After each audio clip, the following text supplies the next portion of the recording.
Hey guys, today we have a gym bag here, and as you can see there's many pockets that you can fill up your phone, wallet, anything needed for the gym.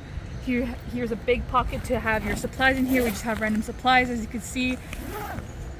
And what's good about this bag is that it has a pocket to put your shoes. So if we open here, you could fit as long trail for different types of shoes you want for the gym and all that. This bag is also great for traveling. As you can see here, you can actually put this on your luggage, so when you're going somewhere to an airport or traveling, you just put this on top and it's ready to go. And here we have a pocket that you can put your change as well, small things like a wallet, phone, just to have it right here. And what's good about this, it comes with straps as well. As you can see, they're retachable and detached, so you can have it as purse or actual strap bag as well.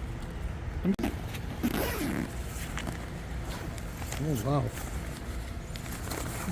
That's the shoes. Shoe compartment. Extra bag in here.